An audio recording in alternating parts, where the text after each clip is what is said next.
This is a lecture concerning Jimmy Carter's foreign policy. One of the biggest areas where Jimmy Carter had some success was when he founded the Camp David Accords. He was able to bring in 1978 the Egyptian president Sadat with the Israeli prime minister he brought them together to Camp David. Camp David is a vacation spot basically for presidents, but it's been used sometimes to have leaders of different countries come so that they could discuss issues. So Jimmy Carter brings these two together, one being a generally Islamic country, and Israel obviously being the Jewish country in the Middle East. He brings them together to try to create a Middle East peace pact. He is successful in creating the pact. It limits it had Israel withdraw from an area called the Sinai Peninsula that Egypt and Israel had disputed over. This was something that led to the OPEC thing, where they limited our oil sales to the United States, and Israel was able to, because we supported Israel. So Egypt becomes the first Arab country to recognize Israel, so it has some success. Unfortunately, it does not really spread to other Middle Eastern countries. It's seen as a success, but a limited one. On the Cold War side with the Soviet Union, Jimmy Carter is trying to continue détente, but by the end of his term, it's effectively dead. Soviets were angered by Carter's support of Soviet dissidents, people who had been against the Soviet Union and left, and he supported them, whether they be writers or activists who criticized the government in the Soviet Union. Carter supported them. Soviet Union doesn't like it. There was a second round of strategic arms limitation talks. The SALT II was begun, but the resulting treaty was never ratified, so it doesn't actually come to fruition. And still both nations followed its terms, even though it was never actually completed. So again, just this Arab-Israeli peace agreement, Camp David Accords, is the greatest feat of Jimmy Carter's presidency. It just doesn't go far enough to declare peace in the Middle East between Israel and many of the Muslim nations that aren't really happy, mostly Palestine, which is the nation that lost land when Israel was created after World War II. So one of the biggest issues that Jimmy Carter will run into during his presidency is in 1979, the Soviet Union invaded a country named Afghanistan. And it was trying to support a Soviet-supported government that was there.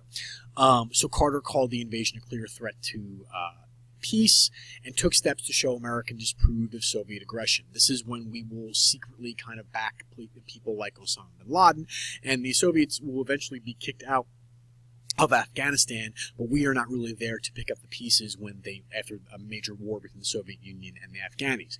So one of these steps that Carter does is he imposed a boycott on the 1980 Summer Olympic Games to be held in Moscow, and 60 other nations eventually joined this boycott to show that this act of Soviet aggression in the Middle East is not going to be supported. So to get more in detail here, you see where Afghanistan is, due south of the Soviet Union at this point. And it was an Islamic country that had been run by a communist pro-Soviet government for a number of years. There was a strong Muslim rebel group known as the Mujahideen, which was intent on overthrowing this Afghan government. One of their young leaders was a man named Osama bin Laden. So fearing that the rebels would win in Afghanistan, the Soviet Union sent troops in late 1979. While the Soviet Union was the superior military power, the rebels fought the Soviet Union in a stalemate by using guerrilla tactics to intimate the knowledge of the country's their intimate knowledge of the country's mountainous terrain. Afghanistan is a very difficult nation geographically to move around. This again will be successful, and the Mujahideen, which will eventually become Al-Qaeda, are able to kick out the USSR. It is very similar to the United States loss in Vietnam, because again, more powerful military going in and losing to a group of rebels using guerrilla tactics. Very similar, but obviously it's going to have some problems down the road for the United States when we don't really support the Mujahideen once they have taken over the government in Afghanistan. And again, so after the Soviet Union starts losing many casualties, by 1989 they have pulled out of Afghanistan officially, and that's kind of pretty much one of the signs that the Soviet Union is falling apart. There were fighting between rival factions in the country for many years, and by 2000, a group called the Taliban, led by Osama bin Laden, controlled 90% of Afghanistan, and that is obviously where they will launch things like the September 11th attacks from, or at least where they will be planned from. So again, just to recap, they invade in 1979 when their pro-Soviet government is being threatened by a Shiite Muslim faction. They get bogged down, long fighting, they're not winning, and they pull out. We back the Muslim rebels, again, led by that Mujahideen, and the Carter boycotts the 1980 Olympics as a result of this invasion by the Soviet Union, and they eventually withdraw about 10 years later. So the fact that Jimmy Carter withdraws from the Summer Olympics is not necessarily seen as a positive in 1980. Kind of at the same time, he's having an issue in Iran. There's an Iranian revolution that takes out the pro-American Shah, or the leader of Iran, with the Ayatollah Khomeini, a Western leader. So Carter allows the displaced Shah, or leader, to enter the United States because he was looking for cancer treatment. In response, the Iranians under Khomeini demand that he is returned, and the United States knows that if they return this man, he will be executed. So the Iranians, in response, go into the Tehran, the Iranian capital, and storm the American embassy.